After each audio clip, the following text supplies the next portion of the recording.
What a disgrace. What an absolute disgrace. Over the last few weeks, we have had a campaign, a vicious campaign of bile, hatred and lies directed at those of us who oppose the mass indiscriminate slaughter of thousands of innocent Palestinian civilians. An onslaught backed by our government and by other Western governments, and I would note, by much of the Western media as well. We were portrayed and are portrayed as dangerous terror-supporting extremists, as a menace. And we were relentlessly denounced because there is today a national protest, as there is every Saturday. There were always national protests on Saturday for very obvious logistical reasons. And that's been the case since this current round of horror began. And this year, Remembrance Day happened to fall on a Saturday. That sometimes happens. Now, as we remember, on Remembrance Day, when it falls on a Saturday, we have a 2-minute silence at 11 a.m. and then life continues as it always does. Now, media outlets and politicians, conservative politicians, amongst others, spread the lie that we were going to desecrate the Cenotaph and disrupt the 2-minute silence, despite the fact there was never any evidence for that whatsoever. But also, our protest was scheduled for 2 hours or so after the 2-minute silence began. The march is absolutely nowhere near the Cenotaph. It begins over at Hyde Park and it ends at the US Embassy. Nowhere near, about a mile to 2 miles away from the Cenotaph. But we heard this all week. Hate marches, that's how Suella Braverman described us, despite the fact that her entire career is simply bellowing hate on a daily basis. This was always outrageous. I mean, the likes of the Daily Mail, pray they don't end up with a riot at the Cenotaph. Constantly focusing on this menace that those of us who support and stand by Palestinians in their darkest hour, the way we were demonised and attacked and defamed. Douglas Murray, a commentator who isn't fringe, he's on TV, he writes for The Telegraph, associate editor at The Spectator. UK Hamas supporters are now planning a 1 million-man march on Remembrance Day. They plan to defame our war dead and desecrate the Cenotaph itself. This is the tipping point. If such a march goes ahead, then the people of Britain must come out and stop these barbarians.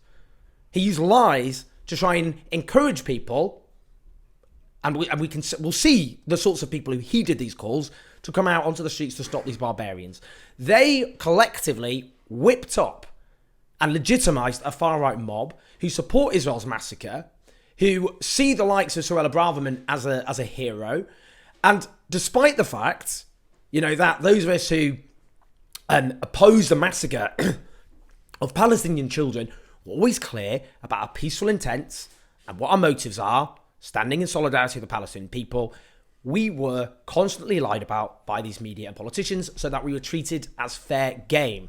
Those far-right protesters felt that we were all fair game, that everything they thought about those standing with Palestinians in this darkest hour was confirmed and legitimised and made completely respectable by politicians and the media. What happened then? What were the consequences? They're fucking going.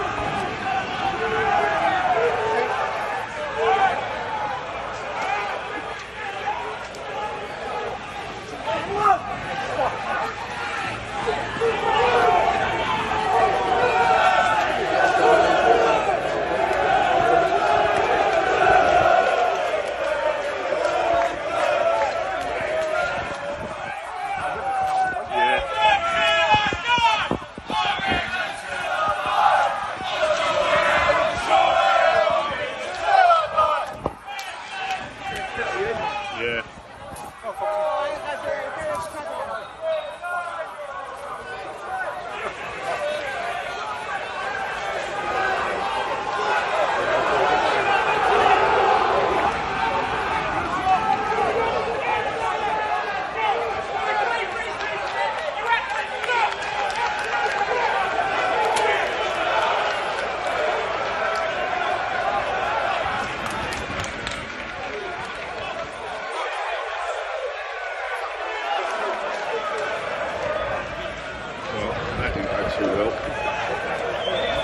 Oh, so we did get disorder on Remembrance Day, after all. We did have the Cenotaph being stormed by a bunch of thugs.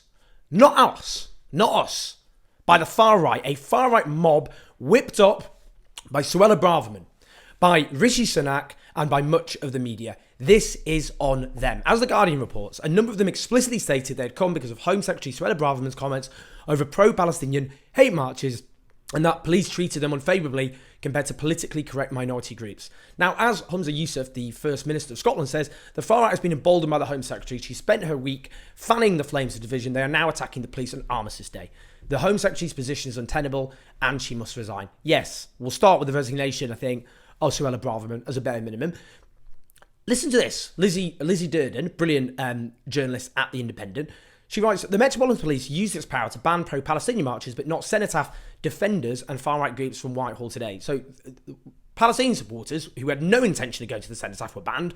Far-right activists who did have every intention of going, and as we can see, absolutely did turn up, they were not banned. Well, that's why the senior office in charge of the operation said he thought they would not cause serious disorder by themselves. At the press conference, DAC Lawrence Taylor did not use the term far-right and called the Cenotaph event a counter-protest. He said counter-protest will be allowed in Whitehall because the sole purpose and intention is to protect the sanctity of the Cenotaph from remembrance. How fucking dare you? How dare you? DAC Taylor said, I don't anticipate there'll be any disorder from that group. The disorder from a pro-Palestinian group going to that area will come from a pro-Palestinian group going to that area whilst they are there, if they are there. If a counter-protest is within that Whitehall footprint, I will be allowing that.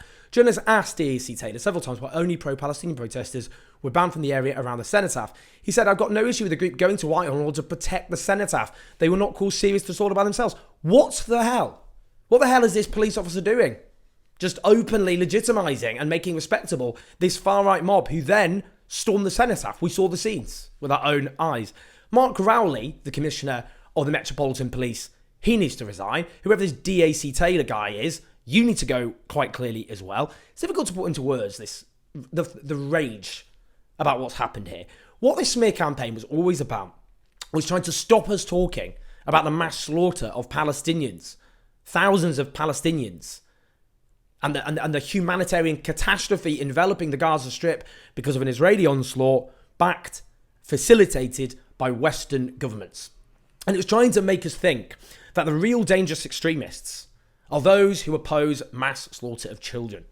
Because those who support this onslaught know they're morally exposed. They know, according to the polling, the vast majority of Britons support an immediate ceasefire. They stand against public opinion. So what they're trying to do is try and deflect from themselves, them, the ones facilitating the horrors currently going on, and instead say, no, the ones you should be really angry about are those standing with the Palestinian people. These are the consequences.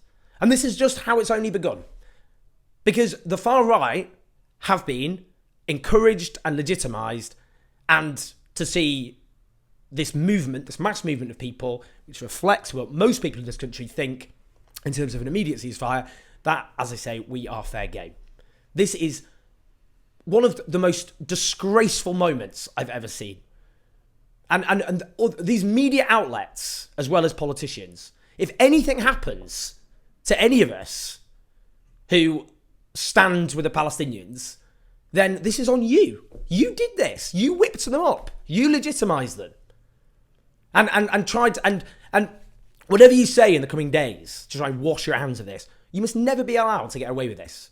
And this just is a classic example of how we should always remember who the real threat is, which is a far right being legitimised by the media and political establishment. And they're always trying to turn the tables on movements which, for example, have the temerity to oppose the mass slaughter of innocent civilians with the support of Western governments. Don't let them get away with this. Please like, subscribe, keep the show on the road at patreon.com/OJOS84, and I'll see you in a bit.